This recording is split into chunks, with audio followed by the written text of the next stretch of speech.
Je suis dans le livre de 1 Jean, le chapitre 2, à partir de son 15e verset jusqu'au 17e verset. Et la Bible dit, 1 Jean, le chapitre 2, à partir du verset 15e jusqu'à son verset 17e. Et la Bible dit, n'aimez point le monde ni les choses qui sont dans le monde. Si quelqu'un aime le monde, l'amour du Père n'est point en lui. Car tout ce qui est dans le monde, la convoitise de la chair, la convoitise des yeux et l'orgueil de la vie, ne vient point du Père, mais vient du monde. Et le verset 17 nous dit, et le monde passe et sa convoitise aussi. Mais celui qui fait la volonté de Dieu demeure éternellement. Tu dois connaître également ici que Jean, l'apôtre Jean est en train de nous dire que toute personne qui ne fonctionne pas par la volonté de Dieu fonctionne par la convoitise, soit la convoitise du monde, soit la convoitise des yeux, soit la convoitise de la chair. Et ceux qui aiment le monde, ceux qui ont les choses du monde ancrées dans leurs âmes, ancrées dans leur chair, ne peuvent pas faire la volonté parfaite de Dieu. Et il nous enseigne également au travers de ce verset que toute chose qui est le fruit de la volonté de Dieu demeure éternellement. Alors il y a des choses que nous perdons parfois, pas parce que c'est le diable qui nous attaque, mais parce que cela ne vient pas de la volonté de Dieu. Aucune volonté, aucune chose qui est produite par la volonté de Dieu ne peut se faire. Parce qu'il nous dit que mais celui qui fait la volonté de Dieu demeure éternellement. Alors je voudrais que tu laisses ta voix de là où tu es et que tu dis Seigneur, déracine toute forme de convoitise dans mon cœur et dans mon âme. Enlève les choses du monde, la convoitise de la terre, la convoitise des dieux et l'orgueil de la vie. Parce que si nous fonctionnons par ces choses, il est impossible d'être dirigé par la volonté de Dieu. Alors si tu ne marches pas par la volonté de Dieu, si tu n'es pas guidé par la volonté parfaite de Dieu, tu es guidé par la convoitise. Donc, et laisse ta voix de là où tu es et dis Seigneur, enlève dans mon cœur, déracine dans mon âme toute forme de convoitise, de la convoitise des yeux, la convoitise de la terre, l'orgueil de la vie. Au-delà de mon âme, au-delà de mon esprit, nous sommes dans la prière. Les catalamans, les brossakata, ouvre ton micro de là où tu es, commence à chanter comme ça. L'image que les au Père, Seigneur, ce matin, déracine la convoitise de ton âme. Déracine la convoitise de mon âme, la convoitise des yeux, la convoitise de la terre, l'orgueil de la vie. C'est peut-être quelqu'un qui se laisse vivre par l'orgueil de la vie. Ne peut pas s'arrêter pour regarder ta volonté. Ne peut pas s'arrêter pour faire ta volonté. Les malfous, tout à la bas, Seigneur, délivre mon âme. Bien-aimé, lève ta voix et commence à prier. La convoitise de la chair, l'orgueil de la vie, la convoitise des dieux ne concerne pas juste les païens, même à l'église, même en tant qu'enfant de Dieu, on peut fonctionner, on peut se laisser guider par la convoitise des dieux, on peut se laisser guider par la convoitise de la chair, on peut se laisser guider, on peut se laisser guider par l'orgueil de la vie. Et laisse ta voix, si Seigneur déracine ces choses. Déracine-les de mon âme. Sa Bible dit, Esdras le sacrificateur se leva et leur dit, vous avez péché en vous alliant à des femmes étrangères et vous avez rendu Israël encore plus coupable. Verset 11. Confessez maintenant votre faute à l'Éternel, le Dieu de vos pères, et faites sa volonté. Séparez-vous des peuples du pays et des femmes étrangères. Il dit, séparez-vous des peuples du pays et des femmes étrangères. Vous avez péché contre l'Éternel. Et Papa Stéphane nous a enseigné que le fait de manquer son but, le fait de ne pas accomplir la volonté de Dieu est déjà une forme de péché. Et il est difficile d'accomplir la volonté de Dieu lorsque nous sommes mal entourés, lorsque nous sommes mal accompagnés. Ces personnes-là avaient contracté des alliances avec des femmes étrangères.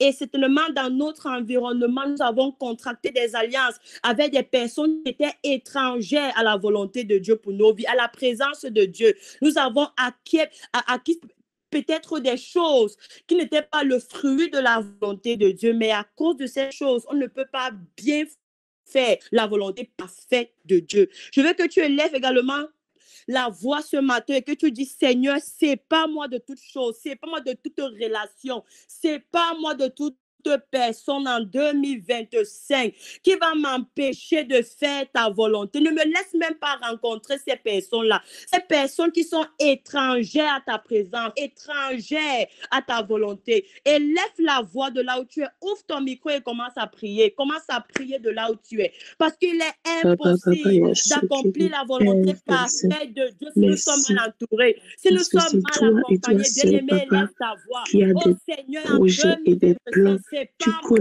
C'est pas moi des personnes. Seigneur, de la même manière, au Père, qui vont me pousser loin de ta volonté, qui vont me pousser en dehors de ta volonté, connecté des hommes, qui vont me pousser en dehors de ta volonté. Pour pouvoir toute relation que j'ai contractée, toute personne que j'ai donné l'accès à ma vie, l'accès à mon ministère, Seigneur, qui va venir me dérouter de ta volonté pour ma vie. Oh Père, je me sépare ce matin. Afin de me connecter aux bonnes personnes, déconnecte toute connexion qui ne vient pas de toi. Je cherche un refuge auprès de toi, mais enseigne-moi à faire ta volonté, car tu es mon Dieu. Que ton bon esprit me conduise sur la voie droite. Bien-aimé, tu vas encore élever ta voix de là où tu es. Tu vas dire, Seigneur, en 2025, que ton esprit me conduise sur une voie qui est droite. Une voie qui est droite est une voie où il y a la vérité. Parce que la vérité est le chemin de la voie qui est droite. Tu vas que Seigneur, conduis-moi, Seigneur, sur une voie qui est droite. Dans tous mes projets, Seigneur, enseigne-moi à faire ta volonté. Pour mon ministère, pour ma famille, pour mes activités, peu importe le domaine de ta vie, bien-aimé, élève la voix, dis Seigneur, enseigne-moi à faire ta volonté. Enseigne-moi à faire ta volonté, que ton esprit me conduise toujours sur la voie qui est droite. Élève ta voix, ouvre ton micro et commence à prier comme ça. Mazukata, Rebababa,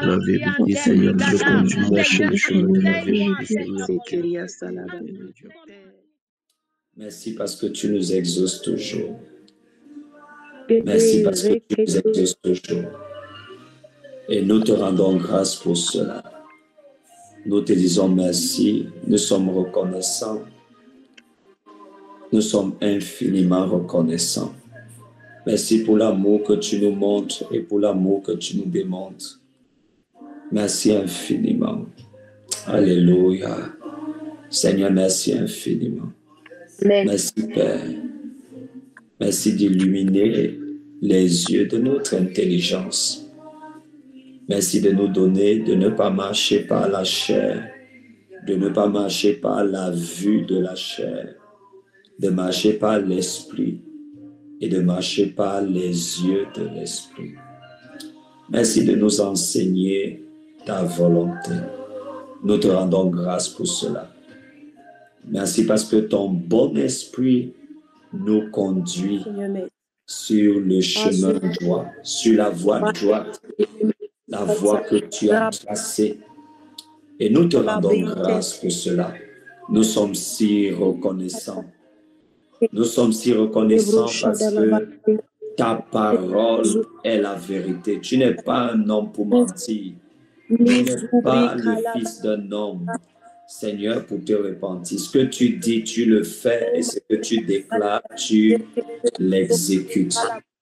Nous te rendons grâce et nous te disons infiniment merci. Merci parce que tu as choisi de faire de ta volonté notre nourriture. Et nous prenons plaisir à ta volonté. Nous prenons plaisir à marcher dans les œuvres de l'Esprit. Nous prenons plaisir aux œuvres du Saint-Esprit. Et nous te rendons grâce au nom puissant de Jésus-Christ. Amen. Amen. Amen. Au nom excellent de Jésus. Amen. Amen. Gloire à Dieu. Bien-aimés dans le Seigneur, bonjour. Que le Seigneur vous et nous bénisse abondamment. Avant de nous séparer ce matin, nous allons prendre juste une portion de l'Écriture. Nous n'allons pas forcément entrer en profondeur, mais je souhaite que nous courions pendant toute cette journée, ayant notre conscience et notre attention portée sur ce passage. Éphésiens chapitre 1er, Éphésiens chapitre 1, je lis les versets 11 et les versets 12. Souligne ces deux passages. La Bible dit, en lui, nous sommes aussi devenus héritiers. Gloire à Dieu. En lui, nous sommes aussi devenus héritiers, héritières, ayant été prédestinés suivant la résolution de celui qui opère toutes choses d'après le conseil de sa volonté. Je voudrais d'abord m'arrêter là. Rien que ce verset-ci est juste extraordinaire. Rien que ce verset-ci doit nous faire profondément méditer, doit nous faire en fait réorganiser notre vie. Je vais relire. L'une des raisons pour lesquelles j'aime souvent lire la parole de Dieu à haute, intelligible voix, je crois l'avoir expliqué peut-être hier ou avant-hier, c'est parce qu'il faut toujours parler sa foi et la foi s'active par la voix. Note ce que je venais de dire. La foi s'active par la voix. C'est d'ailleurs la raison pour laquelle autant d'Esdras, les Saintes Écritures se lisaient à haute intelligible voix. Et Esdras, lorsqu'on lisait les Saintes Écritures à haute intelligible voix, il les expliquait progressivement, passage par passage.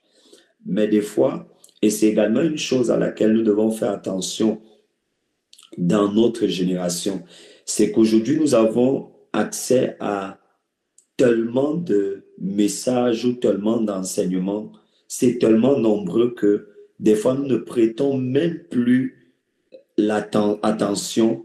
Des fois, nous ne prenons pas forcément la peine de nous asseoir avec un message, un enseignement précis et particulier, de le manger, de le consommer jusqu'à le digérer profondément. Des fois,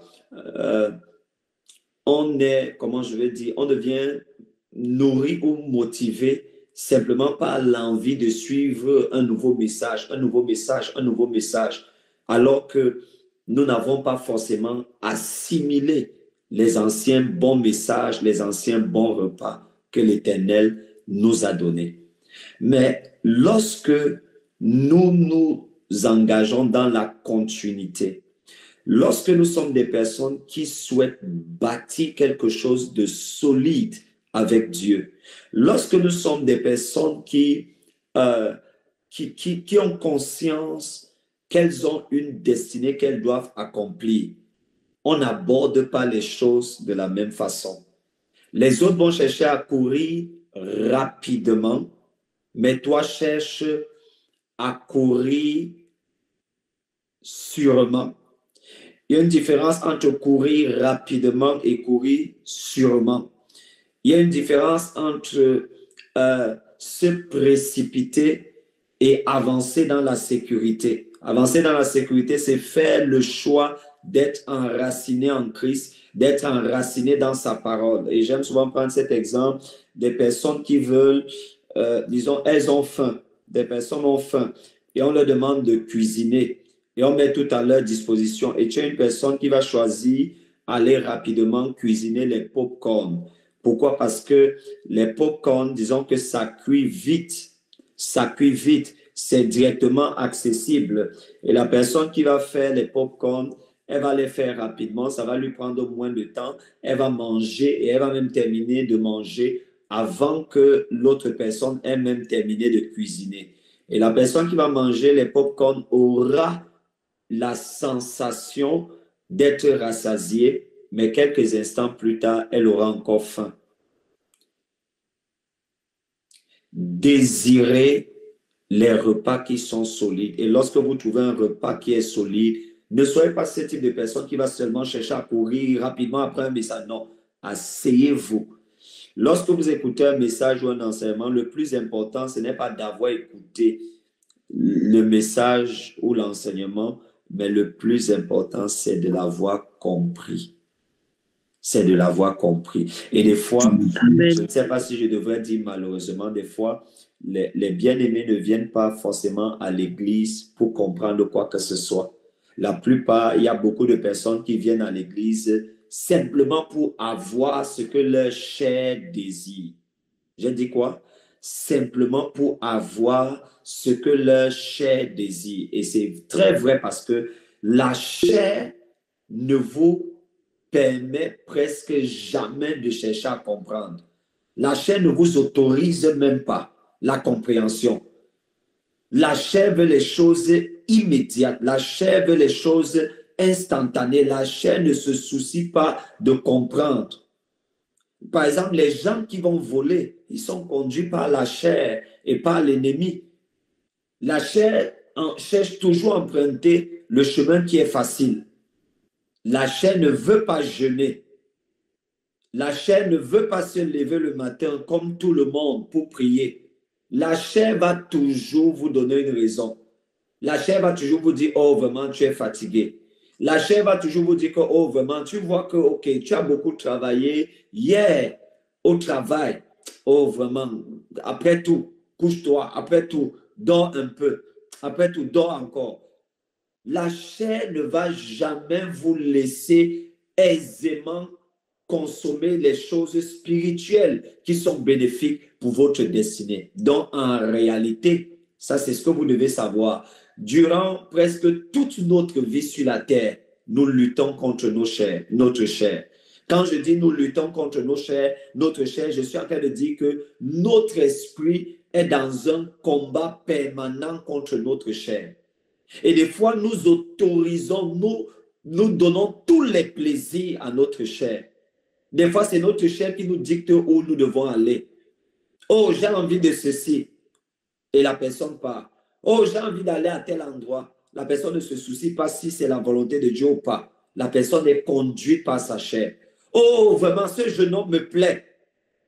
Et tu te retrouves dans cette relation. Oh, cette jeune fille me plaît. Et tu te retrouves embarqué dans cette relation. La chair n'est pas sage. Écris ce que je venais de dire. La chair n'a pas de sagesse. La chair n'a pas de sagesse. La seule sagesse de la chair, ce sont ses propres désirs. La seule sagesse de la chair, ce sont ses propres désirs. Note ce que je suis en train de dire. La chair n'a pas de sagesse. La chair n'a pas de vision pour le lendemain. La seule vision de la chair, c'est aujourd'hui et maintenant. La chair n'a pas de vision pour le lendemain. La chair ne se préoccupe pas du lendemain. La chair ne se préoccupe pas de ta destinée. La chair ne se dit pas que non, il faut investir. La chair ne se dit pas que non, il faut se préparer. La chair veut tout et tout maintenant. Tout maintenant. La chair ne va pas donner l'autorisation de te poser la question, est-ce que la relation dans laquelle je suis en train de m'embarquer, est-ce que c'est la volonté de Dieu? Est-ce que c'est au projet de Dieu? Non. La chair va te montrer comment cette jeune demoiselle, elle est belle. La chair va te présenter toutes ses formes. La chair va même te présenter, oh, ce qu'elle a comme diplôme. La chair va te présenter. Mais je veux te dire la vraie vérité. Quand c'est Dieu qui te parle, il ne te parle pas de diplôme. Quand c'est Dieu qui te parle, il ne te parle pas des choses comme les diplômes, il ne te parle pas des choses comme les formes, il ne te parle pas des choses comme son teint, parce que Dieu ne regarde pas toutes ces choses-là. David nous a enseigné, le prophète Samuel nous a enseigné que l'homme regarde à l'apparence, mais Dieu regarde au cœur. Donc, quand ça vient de Dieu, Dieu va te parler du cœur de cette personne. Quand ça vient de Dieu. Quand ça vient de Dieu. Dieu va te parler de son cœur. Dieu va te montrer son cœur. Et tu seras attiré par le cœur. Pas par la chair. Mais pour savoir que c'est ta chair qui est en train de parler, la chair va te donner des informations superficielles. Oh, tu ne vois pas ses diplômes. Oh, tu ne vois pas la famille d'où il vient. Oh, tu ne vois pas qui sont ses parents. Tu ne vois pas leur poste. Oh, tu ne vois pas ceci. Ça, c'est la chair. Mais quand ça vient de Dieu, Dieu va te parler du cœur. Dieu va te parler de la destinée de la personne.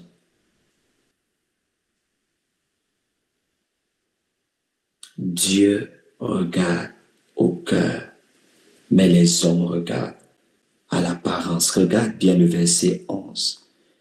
La Bible dit, en lui, nous sommes aussi devenus héritiers, ayant été prédestinés suivant la résolution. S'il te plaît, dans ta Bible, souligne le mot résolution. Quand on dit que quelqu'un s'est résolu, ça veut dire qu'il a pris une décision. Et la Bible dit que Dieu fait toutes ces choses-là, en fait, sur la base des résolutions qu'il a prises. Et tiens-toi tranquille, lorsqu'on dit que quelqu'un a pris une résolution, la résolution n'est pas, comment je veux dire, une résolution n'est pas, disons, comment je veux dire, un choix ou une décision qu'on prend, comment je vais dire cela, juste sur un pic de tête. Non. Lorsqu'on parle d'une résolution, la résolution sous-entend que la personne a réfléchi. Et des fois, a réfléchi pendant longtemps. C'est pourquoi la Bible dit que à tes résolutions répondra le succès. Or, une résolution, normalement, est la conséquence d'un processus, d'une méditation, d'une étude, d'une réflexion. C'est l'aboutissement d'un certain niveau de sagesse. C'est ça la résolution. Donc, quand la Bible dit que à tes résolutions répondra le succès, la Bible ne dit pas seulement que à tes décisions ou les décisions qu'on prend par un pic de tête. Non, le succès ne vient pas de cela. Le succès est la conséquence, le produit de résolution qu'on a prise après de profondes méditations, après de profondes études, des fois après de profondes expériences. Et ici, la Bible dit, en lui, ok, je vais lire cela et on va en rentrer en profondeur plus tard. En lui, nous sommes aussi devenus héritières, ayant été prédestinés suivant la résolution, regarde, la résolution de celui qui opère. Ça veut dire que tout cela est fait en fonction de la résolution de Dieu, de la résolution de celui qui opère toutes choses. Regardez, il opère toutes choses. D'après quoi? D'après le conseil de sa volonté. Il opère toutes choses d'après le conseil de sa volonté. Je te laisse avec ceci. Écoute bien. Dieu n'improvise rien. Dieu n'improvise rien. Il opère toutes choses d'après le conseil de sa volonté. Ça signifie que ta vie n'est pas une improvisation. Ta destinée n'est pas une improvisation. Tu n'es pas le fruit d'une génération spontanée. Tu n'es pas la conséquence d'un accident. Tes parents même peuvent penser que tu es un accident. Mais tu n'es pas un accident pour Dieu. Amen. Parce que la Bible dit qu'il opère toutes choses selon le conseil de sa volonté. Est-ce que tu vois bien? Selon le conseil de sa volonté. Regarde comment les mots sont agencés. Pas seulement selon sa volonté, mais selon le conseil de sa volonté. Et je crois que lorsqu'on parle de conseil ici, souvent quand on parle de conseil, le conseil, ce n'est pas toujours une personne. Le conseil implique des fois un comité. Et là, quand on rentre dans le livre de Genèse, on voit qu'il a dit « Créons l'homme selon notre image et selon notre ressemblance. Créons l'homme. Et ça, c'est son conseil. Ça signifie le Père, le Fils et le Saint-Esprit.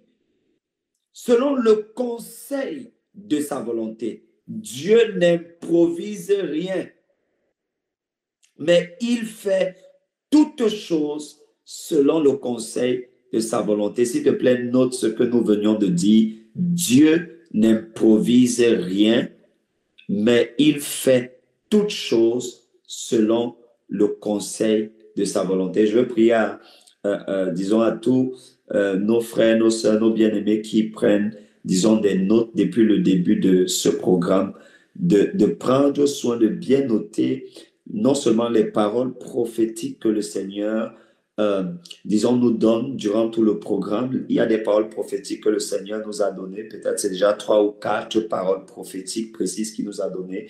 Je tiens à ce que vous les notiez et que vous me les renvoyez. Mais il y a également les paroles fortes que le Seigneur nous donne. Notez-les de façon intentionnelle afin que nous veillions sur cela et que nous courions pendant toute cette année avec ces paroles que le Seigneur nous donne. Dieu n'improvise rien, il fait toutes choses selon le conseil de sa volonté. Père, nous te disons merci et nous te rendons grâce. Seigneur, merci pour ce moment et pour ce temps béni que tu nous donnes et que tu nous accordes, Seigneur, dans ta présence. Nous te louons et nous te bénissons. Nous te rendons grâce. Seigneur, merci infiniment de te tenir avec nous, de te tenir pour nous, de confirmer ta parole. Nous te bénissons au nom de Jésus. Amen. Bien-aimés dans le Seigneur, nous allons arrêter à ce niveau pour ce matin. Nous prions que le Seigneur fortifie chacun d'entre nous pendant ce moment de jeûne et de prière. Et nous nous retrouvons tout à l'heure lorsqu'il sera 12 heures de la France. Shalom, shalom et à très bientôt. Amen. Bonne Shalom. journée. Shalom. Amen. Bonne journée. N'hésitez pas à liker, à partager la chaîne et à vous abonner. Soyez bénis.